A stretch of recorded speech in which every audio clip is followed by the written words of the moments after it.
नमस्कार मित्रांनो, आज आपण राजकीय सिद्धांत याविषयी चर्चा करणार आहोत. राज्यशास्त्रामध्ये राजकीय सिद्धांत हा अत्यंत महत्त्वाचा असा घटक आहे. कोणताही विषय असो, त्या विषयाचा सिद्धांत हा जो घटक आहे त्या विषयासाठी अत्यंत महत्त्वाचा असा असतो, कारण तो विषय त्या सिद्धांतामधूनच चांगल्या प्रकारे आपल्याला समजू शकतो. थोडक्यात त्या विषयाचा गाभा हा त्या विषयाचा सिद्धांत असतो. म्हणून राज्यशास्त्राचा सुद्धा राजकीय सिद्धांत हा अत्यंत महत्त्वाचा असा भाग आहे. आणि राज्यशास्त्रामध्ये राजकीय सिद्धांताची फार मोठी परंपरा अगदी प्राचीन काळापासून, ग्रीक नगर राज्य काळापासून लाभलेली आहे. आणि त्यामुळे राजकीय सिद्धांताची जी काही परंपरा आहे ती भक्कम अशी आहे. पण हे सगळं पाहण्याच्या आधी आपण राजकीय सिद्धांत कशाला म्हणतो, राजकीय सिद्धांताचा नेमका अर्थ काय, ह्या बाबी समजून घेणं गरजेचं आहे. राजकीय सिद्धांत या शब्दामध्ये दोन शब्द दिसतात, एक राजकीय आणि दुसरा सिद्धांत. या दोन शब्दांचा अर्थ स्पष्ट झाल्याच्या नंतर मग आपणाला पुढील राजकीय सिद्धांत समजण्यास सोपे जाते. सिद्धांत नेमकी काय गोष्ट आहे किंवा नेमकं काय आहे हे आम्हाला समजणं गरजेचं आहे, कारण ते समजल्याशिवाय आपल्याला पुढच्या बाबी समजणार नाही.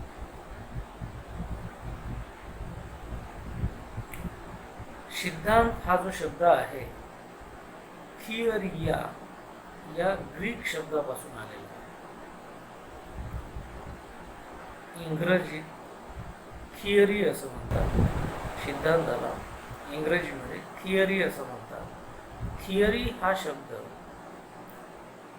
ग्रीक शब्द थिअरिया या शब्दापासून आलेला आहे. तर या थिअरियाचा अर्थ काय होतो? थिअरीचा अर्थ असा होतो, थिअरियाचा जाणून घेण्याची दृष्टी, एखाद्या घटनेकडे पाहण्याची दृष्टी. आणि म्हणून मग थिअरी म्हणजे एखाद्या घटनेकडे वस्तुनिष्ठपणे पाहण्याचा दृष्टिकोन, किंवा एखाद्या विषय आपल्याला दुसऱ्या भाषेमध्ये आपणाला असं सांगता येईल की एखाद्या घटनेविषयी मिळालेली माहिती वस्तुनिष्ठपणे मांडणे असं म्हणता येईल. आणि ह्या वस्तुनिष्ठ मांडणीतूनच सिद्धांत निर्मिती होत असते किंवा सिद्धांताची निर्मिती केली जाते. ही जी सूत्रबद्ध मांडणी आहे, ही सूत्रबद्ध मांडणी केल्याशिवाय राजकीय सिद्धांताची निर्मिती करता येत नाही. सूत्रबद्धता अत्यंत महत्त्वाची आहे. आणि यातला दुसरा शब्द आहे तो म्हणजे राजकीय, ज्याला इंग्रजीमध्ये आपण पॉलिटिकल असं म्हणतो. पॉलिटिकलला मराठीमध्ये राजकीय असा शब्द वापरतात. आता हा शब्द सर्व परिचित आहे, तरी पण याला आपण असं म्हणता येईल की राजकीय विषयाशी संबंधित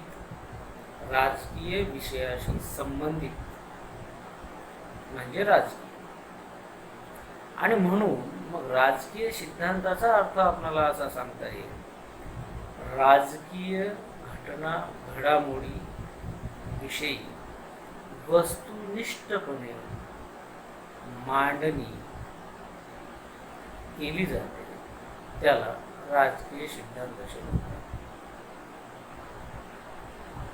किंवा राजकीय सिद्धांत म्हणजे राजकीय विषयाची किंवा राजकीय प्रश्नांची वस्तुनिष्ठ मांडणी होय, असं आपल्याला म्हणता येईल. आता ह्या राजकीय सिद्धांताच्या काही विचारवंतांनी व्याख्या केलेल्या आहेत. त्या व्याख्या जर आपण बघितल्या तर ही संकल्पना समजण्यास अजून आपल्याला सोपी जाईल. पहिली व्याख्या पोकर यांची पाहूया. पोकर असं म्हणतात, जनतेच्या इच्छा आणि गरजा मते शासन संस्थेचा अभ्यास केला जातो त्यास राजकीय सिद्धांत असे म्हणतात. थोडक्यात पोकर यांनी राजकीय सिद्धांतामध्ये जनतेच्या इच्छा आकांक्षा यांना महत्त्व देऊन, जनतेच्या मतांना महत्त्व देऊन राजकीय सिद्धांतामध्ये ह्या जनतेच्या इच्छा व्यक्त होतील अशा प्रकारचे राजकीय सिद्धांत निर्माण केले जातात, असं त्यांचं मत आहे. दुसरी व्याख्या आहे अँड्रू हॅकर यांची. ते असं म्हणतात की ज्या तत्वज्ञानात्मक आणि शास्त्रीय ज्ञानाच्या संकल्पनामुळे मग ते केव्हाही आणि कुठेही केलेले असो, आम्ही आज राहत असलेल्या व उद्याही राहणार असलेल्या जगाची आमची समजूत वाढते, त्यास राजकीय सिद्धांत असे म्हणतात. अँड्रू हॅकर यांनी आपल्या ह्या व्याख्येमध्ये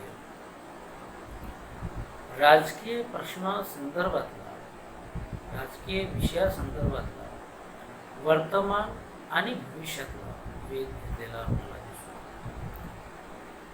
सिद्धांत निर्माते केवळ वर्तमान प्रश्नांचाच अभ्यास करत नाही, तर त्या अनुषंगाने, त्या प्रश्नांच्या अनुषंगाने भविष्यामध्ये सुद्धा डोकावत असतात आणि भविष्यामध्ये कसे प्रश्न निर्माण होतील आणि त्यांची सोडवणूक कशी करता येईल या अनुषंगाने प्रयत्न करतात आणि याची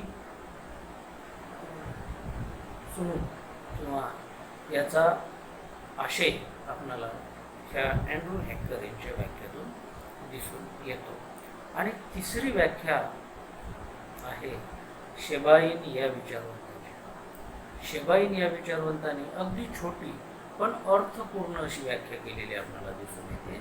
ते म्हणतात, राजकीय प्रश्नांचा शिस्तबद्ध अभ्यास म्हणजे राजकीय सिद्धांत.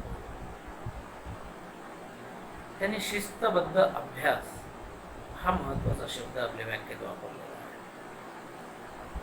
आपल्या अवतीभोवती, आपल्या शासन व्यवस्थेमध्ये किंवा जगातल्या कोणत्याही शासन व्यवस्थेमध्ये, राजकीय व्यवस्थेमध्ये काही प्रश्न उद्भवतात. त्या प्रश्नांना सामोरे कसं जायचं, त्या प्रश्नांचा अभ्यास कसा करायचा, केवळ वरवर ते प्रश्न पाहून समजणारे नाही, तर त्या प्रश्नांचा अगदी मुळात जाऊन अभ्यास करणं गरजेचं असतं आणि मुळात जाऊन अभ्यास करून त्याची शिस्तबद्ध अशी मांडणी करावी लागते. त्या मांडणीमध्ये एक वस्तुनिष्ठपणा असला पाहिजे, एक शिस्त असली पाहिजे आणि त्या शिस्तीनं गेलो तरच आपणाला त्या प्रश्नांचं मूळ समजेल, त्या प्रश्नांचा कार्यकारण भाव समजेल आणि ते प्रश्न सोडवण्याचा मार्ग आपणाला त्यातनं कळू शकेल. आणि म्हणून शेबाईन अगदी छोट्या व्याख्येमध्ये सांगतात की राजकीय प्रश्नांचा शिस्तबद्ध शोध किंवा अभ्यास म्हणजे राजकीय सिद्धांत. पुढे जाऊन त्यांनी राजकीय सिद्धांतामध्ये काय काय असतं, कोणकोणत्या बाबी गरजेच्या आहेत हे सुद्धा सांगतात. हे सांगताना ते असं म्हणतात, पहिली बाब अशी सांगतात की ज्या घडामोडींनी एखादा राजकीय सिद्धांत जन्मास घातलेला आहे, त्या घटनांचा किंवा त्या प्रश्नांचा वस्तुनिष्ठ अभ्यास किंवा त्या प्रश्नांची वस्तुनिष्ठ मांडणी, यामध्ये त्यांनी वस्तुनिष्ठतेला महत्त्व दिले. त्यांनी दुसरं असं सांगितलेले आहे की एखादा राजकीय प्रश्न निर्माण होतो किंवा एखादी राजकीय घटना घडते, तर ती उगाचच घडत नाही, तर त्या घटनेमागे काहीतरी कार्यकारण भाव असतो, काहीतरी कार्यकारण संबंध असतो, आणि तो कार्यकारण संबंध सिद्धांत निर्मितीसाठी अत्यंत महत्त्वाचा असतो. एखाद्या घटनेचा कार्यकारण भाव समजल्याशिवाय आपल्याला ती घटना मुळातून समजणार नाही आणि ती सोडवता सुद्धा येणार नाही. तो जर प्रश्न असेल तर तो सोडवण्यासाठी मुळातून तो का घडला याचं कार्यकारण भाव, कार्यकारण संबंध शोधणं आपल्याला अत्यंत गरजेचं असतं. आणि म्हणून शेबाईन असं म्हणतात की त्या घटना घडामोडी घडण्यामागचा कार्यकारण भाव काय आहे, कार्यकारण संबंध काय आहे, हे पाहणं अत्यंत गरजेचं असतं. म्हणून दुसरी त्यांनी महत्त्वाची गोष्ट कार्यकारण संबंध ही सांगितलेली आहे. आणि तिसरा एक महत्त्वाची गोष्ट त्यांनी सांगितलेली आहे. ती तिसरी महत्त्वाची गोष्ट ही आहे की एखादी घटना घडणं योग्य का अयोग्य त्याचं मूल्यमापन असणं गरजेचं आहे. एखादी बाब आहे ती योग्य आहे का अयोग्य आहे, समाजाच्या उपयोगाची आहे का उपयोगाची नाही, समाजाचा त्यातनं काही फायदा होतो का, ही मूल्यमापनात्मक दृष्टी सिद्धांत निर्मितीमध्ये असणं अत्यंत गरजेचं आहे. आणि म्हणून शेबाईन यांनी ह्या 3 गोष्टी राजकीय सिद्धांतात अत्यंत महत्त्वाच्या आहेत असं सांगितलेलं आहे.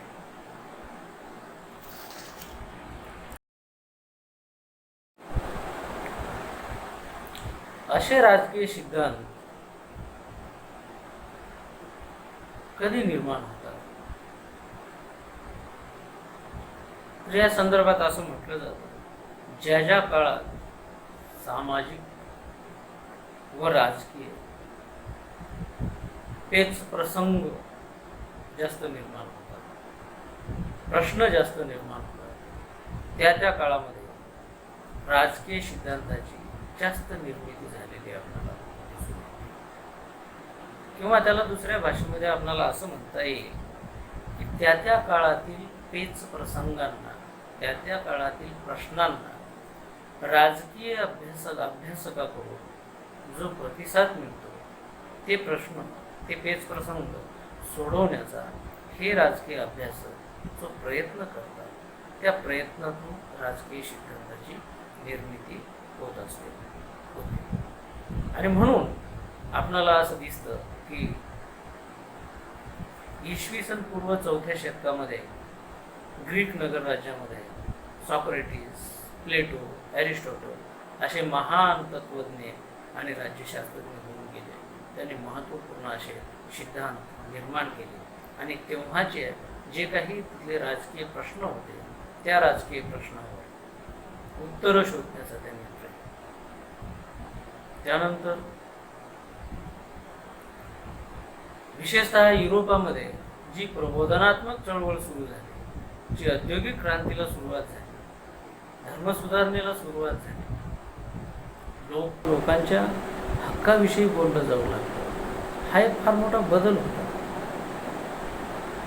त्या काळात सुद्धा महत्त्वपूर्ण असे राजकीय सिद्धांत निर्माण झालेले आपल्याला दिसतात.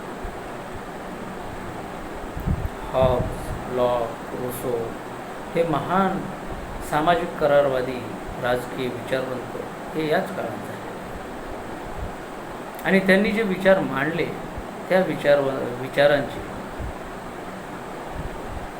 अंमलबजावणी किंवा ते विचार व्यवहारात आणले गेले आणि तिथूनच खऱ्या अर्थानं उदारमतवादी राजकीय व्यवस्थेची सुरुवात झाली.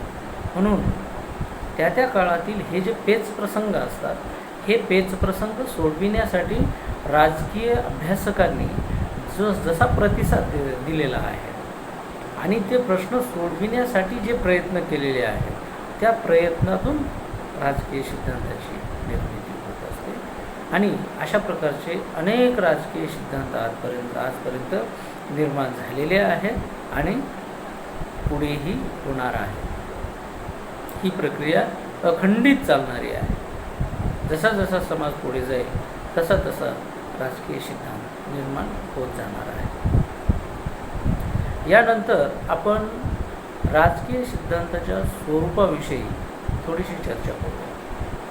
आता राजकीय सिद्धांताचं स्वरूप नेमकं कसं आहे याविषयी जर आपण अभ्यास केला तर आपल्याला असं दिसून येतं की राजकीय सिद्धांत हे प्राचीन काळापासून मांडले गेलेले आहे. अगदी ग्रीक नगर राज्याच्या काळापासून सॉक्रेटिसपासून ते आज तागायत राजकीय सिद्धांताची मांडणी झालेली आहे. पण ह्या राजकीय सिद्धांताचे स्वरूप मात्र काळानुसार बदलत गेलेलं आपल्याला दिसतं.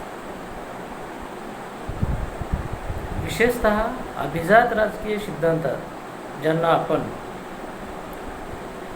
प्राचीन म्हणतो किंवा जुने म्हणतो, त्या अभिजात राजकीय सिद्धांतामध्ये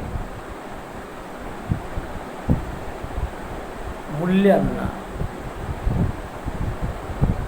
नीतितत्वांना जास्त महत्त्व, लोकांच्या इच्छापेक्षा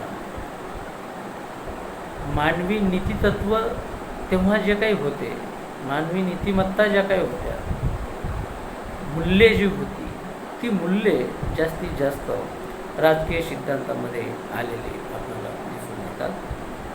आणि त्याचबरोबर त्या राजकीय सिद्धांतावर तत्त्वज्ञानाचा एक मोठा प्रभाव पडलेला आपल्याला दिसून येतो. या संदर्भामध्ये आपण प्लेटो, ॲरिस्टॉटल यांचे सिद्धांत पाहू शकतो. आता त्या सिद्धांताच्या विस्तारामध्ये मला इथे जाता येणार नाही किंवा त्या सिद्धांताविषयी मला इथे विश्लेषण करता येणार नाही, पण ते सिद्धांत आपण पाहू शकतो.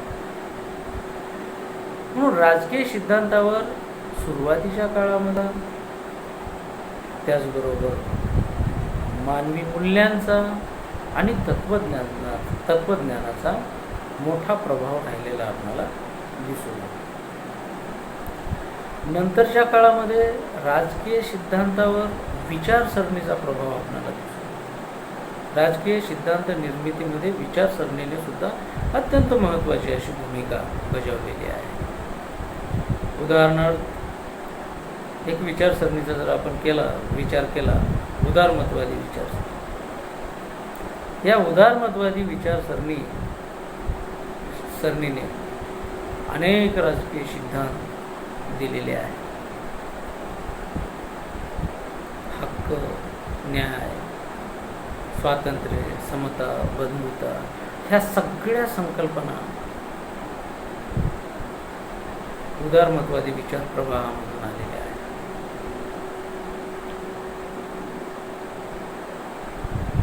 मार्क्सवाद घ्या. मार्क्सवादामध्ये जेवढे काही सिद्धांताची मांडणी झालेली आहे हे सगळे सिद्धांताची मांडणी मार्क्सवाद या विचारसरणीला अनुसरून आहे. मार्क्सवादी विचारसरणीचं जे काही ध्येय आहे त्या ध्येयाप्रत जाण्यासाठी जी काही सिद्धांत निर्मितीची गरज होती ती सिद्धांत निर्मितीची गरज त्यांनी पूर्ण केलेली आपल्याला दिसून येते. आणि मग त्यासाठी त्यांनी मानवी समाज व्यवस्थेचा विकास प्रतिपादित करणारी सिद्धांत असेल, अभ्यास पद्धती त्यांची मार्क्सवाद्यांची जी अभ्यास पद्धती आहे त्यांचा जो बेस आहे ते स्पष्ट करणारा त्यांचा द्वंद्वात्मक भौतिकवाद असेल, वर्ग संघर्षाचा सिद्धांत असेल, अतिरिक्त मूल्याचा, हे सगळे जे सिद्धांत आहेत या सगळ्या सिद्धांतांवर आपणाला विचारसरणीचा फार मोठा प्रभाव असलेला दिसून येतो. आणि आजही अनेक उदारमतवादी विचारवंत विविध राजकीय सिद्धांत निर्मिती करत असताना आपल्याला दिसतात. यांनी विविध राजकीय सिद्धांताचा अभ्यास केला, राजकीय सिद्धांताची निर्मिती केली. त्यानंतर साधारणतः 20व्या शतकामध्ये ह्या राजकीय सिद्धांत निर्मितीच्या परंपरेला आव्हान देणारी एक नवा प्रवाह राज्यशास्त्रामध्ये निर्माण झाला. त्या प्रवाहाला वर्तनवादी प्रवाह असं आपण म्हणतो. या वर्तनवादी प्रवाहाने पहिल्यांदा या प्राचीन काळापासून चालत आलेल्या राजकीय सिद्धांताच्या परंपरेवर टीका करण्यास सुरुवात. ही राजकीय सिद्धांताची परंपरा आता खंडित झालेली आहे असं त्यांनी म्हटलं. डेव्हिड ईस्टन आणि त्यांच्या सहकार्यांनी राजकीय सिद्धांताचा आता ऱ्हास झालेला आहे असं पण स्पष्ट केलं. तर काही विचारवंतांनी केवळ राजकीय सिद्धांताचा ऱ्हासच नाही तर राजकीय सिद्धांत हा मृतप्राय झालेला आहे असं सुद्धा आपलं मत आहे. आणि त्यांनी सांगितलं की ज्या मूल्यांच्या, ज्या तत्वाच्या आधारे राजकीय सिद्धांताची निर्मिती होत होती ती परंपरा आता खंडित झालेली आहे. सर्व जे काही आजचा राजकीय सिद्धांत आहे तो पूर्वी निर्माण करण्यात आलेल्या राजकीय सिद्धांतावर पोचल्या जात आहे. नवीन सिद्धांताची निर्मिती होत नाही आहे. म्हणून आता राजकीय सिद्धांताचा ऱ्हास झालेला आहे असं यांचं मत होतं. आणि त्यांचं दुसरं एक महत्त्वाचा दृष्टिकोन होता की हे राजकीय सिद्धांतामध्ये मूल्ये, नीतितत्व यापेक्षा तथ्यावर जास्त भर दिला पाहिजे, वस्तुनिष्ठतेवर जास्त भर दिला पाहिजे, वस्तुनिष्ठ तथ्य गोळा केले पाहिजेत आणि त्याचं विश्लेषण केलं पाहिजे. त्यामध्ये व्यक्तिनिष्ठता येणार नाही आणि राजकीय प्रश्नांचा योग्य दृष्टीने अभ्यास करता येईल, ते समजून घेता येईल. म्हणून राजकीय सिद्धांतामध्ये वस्तुनिष्ठता असावी हे मत मांडलं आणि वर्तनवादाची मांडणी केली. आणि त्या वर्तनवादाच्या मांडणीमध्ये त्यांनी सांगितलं की तथ्य हे महत्त्वाचे आहेत, मूल्य महत्त्वाचे नाही. राजकीय सिद्धांतात मूल्याची आवश्यकता नाही. राजकीय प्रश्नांच्या संदर्भातले जे काही तथ्य आहेत त्या तथ्याची मांडणी आणि त्याचं विश्लेषण हे असलं पाहिजे. आणि तशा प्रकारचं त्यांनी मांडणी केली. पण कालांतराने त्यांच्या लक्षात आलं की केवळ आम्ही एखाद्या समस्येची आकडेवारी गोळा करून त्यामधून उत्तर शोधू शकणार नाही, ती समस्या सोडवू शकणार नाही.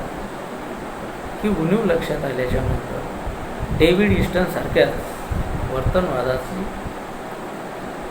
प्रभावीपणे प्रतिपादन करणारा विचारवंत समोर आला आणि त्यांनी उत्तर वर्तनवाद आणि या उत्तर वर्तनवादामधून त्यांनी स्पष्ट केलं की राजकीय सिद्धांतामध्ये केवळ तथ्य असून चालत नाही तर मूल्येसुद्धा असावी. एखादी बाब जशी आहे तशी मांडत असताना ती योग्य आहे का अयोग्य आहे हे मांडणं सुद्धा तितकंच महत्त्वाचं असतं हे त्यांनी स्पष्ट केलं. आणि राजकीय सिद्धांत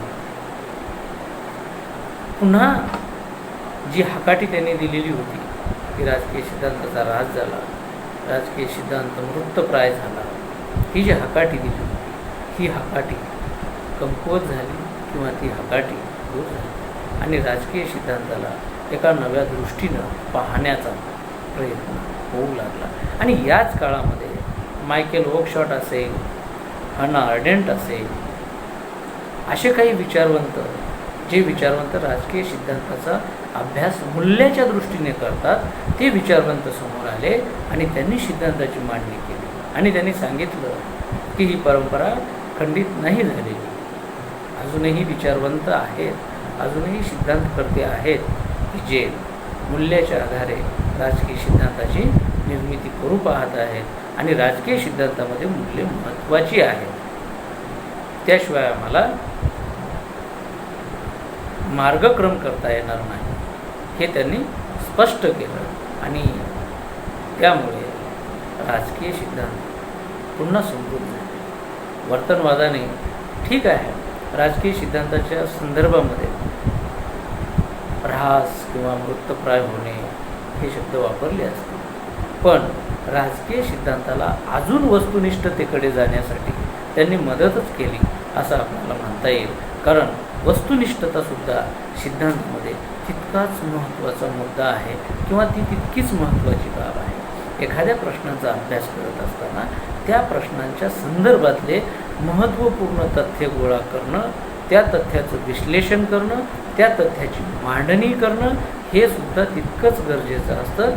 केवळ मूल्य असून चालत नाही, तर त्या प्रश्नांची वस्तुनिष्ठ मांडणीसुद्धा होणं गरजेचं असतं. त्याची तथ्य असणं गरजेचं असतं, तथ्याचं संकलन गरजेचं असतं. आणि म्हणून ह्या परंपरेनंसुद्धा राजकीय सिद्धांताला जी प्राचीन काळापासून चालत आलेली ही परंपरा आहे, या परंपरेला समृद्धच केलं आहे असं आपणाला म्हणता येईल. तर इथे आपण ह्या व्हिडिओमध्ये राजकीय सिद्धांत, त्याचा अर्थ आणि राजकीय सिद्धांताचं स्वरूप याविषयी चर्चा केलेली आहे. जर आपणाला हा व्हिडिओ आवडला तर या व्हिडिओला लाईक करा, सबस्क्राईब करा.